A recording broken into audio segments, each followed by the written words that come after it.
लोकसभा चुनाव से पहले सियासत गर्मा गई है। उत्तर प्रदेश की घोसी सीट पर अब बवाल मचने लगा है। घोसी सीट किसी की नाक की सवाल बन गई है। जी हां, भोकाल में चल रहे नेता से मंत्री बने ओपी राजभर के इन दिनों तेवर ही अलग है। अब उन्होंने घोसी सीट पर जमकर बवाल काटा है। वो घोसी सीट जो उपचुनाव 2023 में सपा ने बीजेपी से छीन ली। उसके बाद राजभर ने बयान दिया कि ये सीट अब उनकी नाक की सवाल है। अब इस सीट को फतेह करने के लिए राजभर ने नया ऐलान किया है।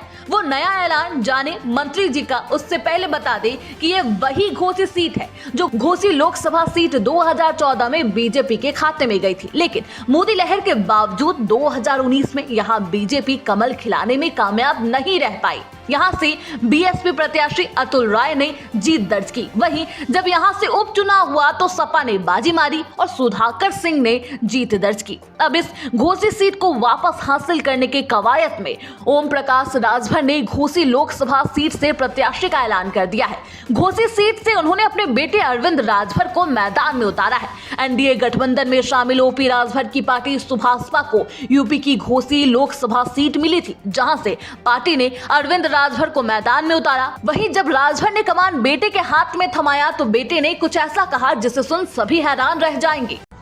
मैं बहुत बहुत धन्यवाद देता हूं भारतीय जनता पार्टी शीर्ष नेतृत्व को, माननीय प्रधानमंत्री जी को, माननीय गृह मंत्री जी को और उत्तर प्रदेश के मुख्यमंत्री माननीय योगी आदित्यनाथ जी को कि उन्होंने सुहेलदेव भारतीय समाज पार्टी के खाते में घोसी की सीट दे करके और घोसी से हमको प्रत्याशी बनाने का जो एक निर्णय लिया है, मैं इसके लिए आभार प्रकट करता हूं।